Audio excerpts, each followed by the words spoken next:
Hi there, this is another video. I'm making this one to review what we've talked about context clues. Um, Again, this is something that we have either talked about in class or we will be talking about in class soon. So I'm going to move quickly and treat this as more of a review than anything else.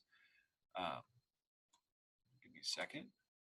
So when we are talking about context clues, as we mentioned in class,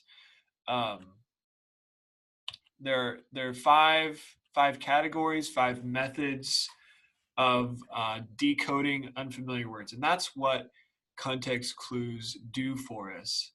Is they let us come to a working definition of an unfamiliar word while we're reading, without setting down our passage and going and finding a dictionary and looking up the word in a dictionary.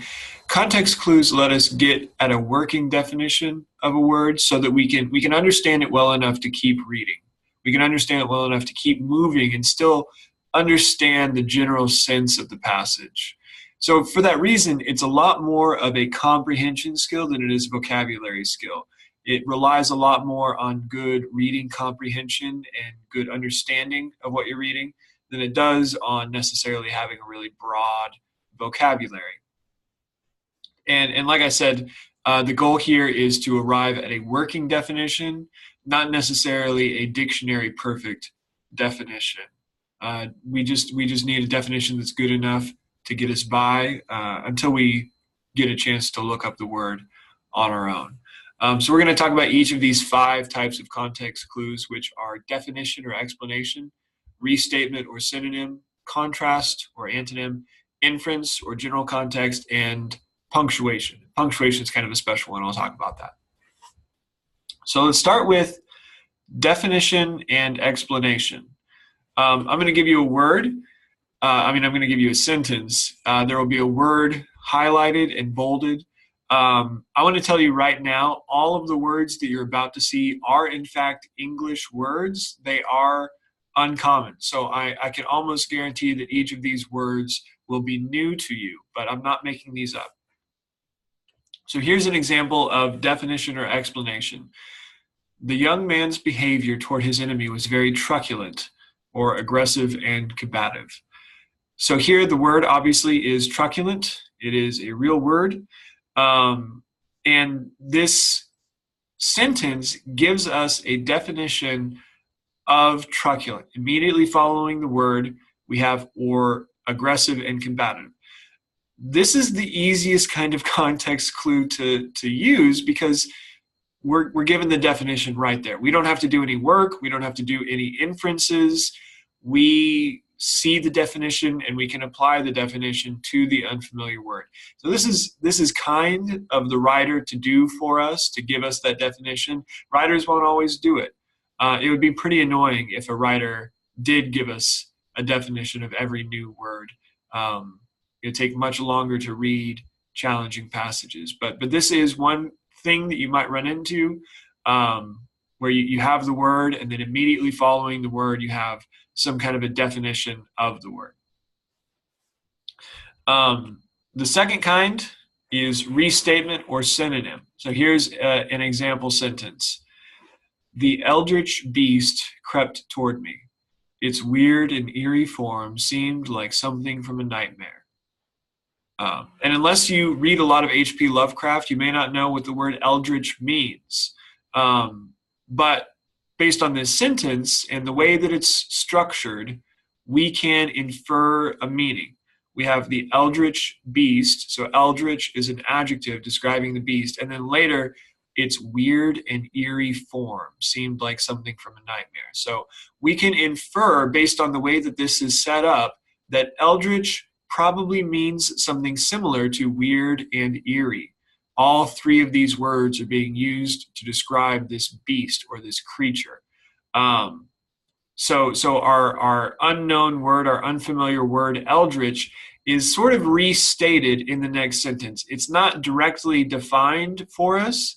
The writer doesn't stop immediately after using the word and give us a definition, but we're provided a little bit more information, and it's possible to infer that that information is sort of a restatement or a synonym of our unfamiliar word.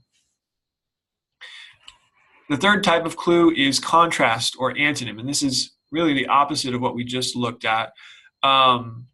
Here's an example. Unlike Viola, who is known for her obedience, Tom was known for his knavery. So here we have a couple pretty big clues. One of them is the word unlike. That tells us that Viola and Tom are opposites, and that the words used to describe them are opposites. On the one hand, we have Viola, who is known for her obedience, and that's a familiar word, hopefully. And then we have Tom, who is known for his knavery. So even if we have never heard that word before, we can infer, based on the word unlike, based on our knowledge of obedience, that knavery is some kind of disobedience. It's some kind of recklessness, foolishness, mischievousness, that is in contrast to obedience here. And you'll notice with each of these types of context clue, it's requiring a little bit more work from us each time. With definition and example, the meaning of the word is given to us immediately. With restatement or synonym, we have to do a little bit of work, but we have words there that mean basically the same thing. Here, we're doing a little bit more work using logic and looking for other clue words.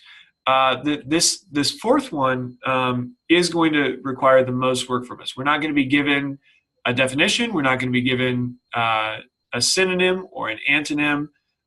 This is inference or general context. So this is a true inference. And an inference means we're taking what is written in the text and we're adding our own experience. So an inference or a general context type of context clue is going to require us to think about, what do I know about this thing that's being talked about? So here's the example. The susurrus of the wind moving through the leaves lulled me back to sleep. And susurrus really is a real word. I have not used it before, so I had to look up how it was pronounced, but it is a real English word. If you don't believe me, you can look it up. But here, we're not given a definition. We're not given a synonym or an antonym. All we have is this sentence. So hopefully we have something in our experience that will help us decode what this word means. So we're told the susurrus of the wind moving through the leaves. Now, hopefully we've all heard wind moving through leaves. It's this rustling or this whispering sound.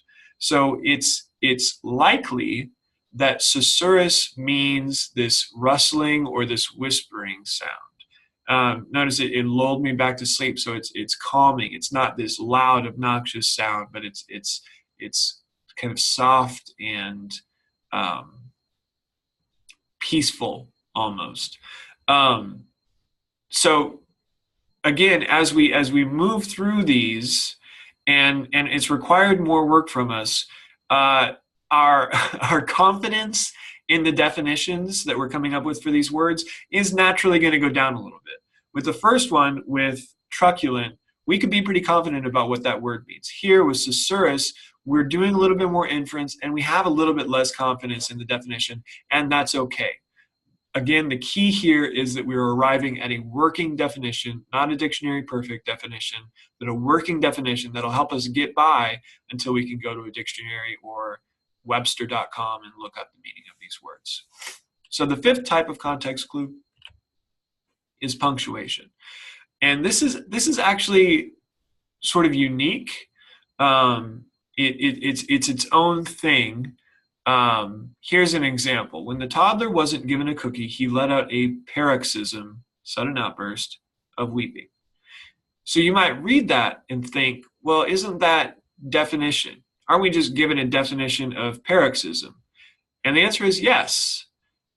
The punctuation type of context clue works together with all of the other four. So you'll notice with number 1, there were commas. With number 2, there was a semicolon. With number 3, there were commas. Each of these uses some kind of punctuation to direct our attention, to break up the sentence into thought units. or to kind of set something aside, like here with the parentheses, to set something aside as if to say, this is not part of the sentence, I'm inserting this for your benefit. So here we do have a direct definition of paroxysm. It's in parentheses, and those parentheses kind of set it apart from the rest of the sentence to indicate to us that this is a definition. So those are the 5 types of context clues: definition, restatement, contrast, inference, punctuation. I gave you examples of each. We've talked about these in class, or we will talk about these in class. I hope that this video was helpful for you.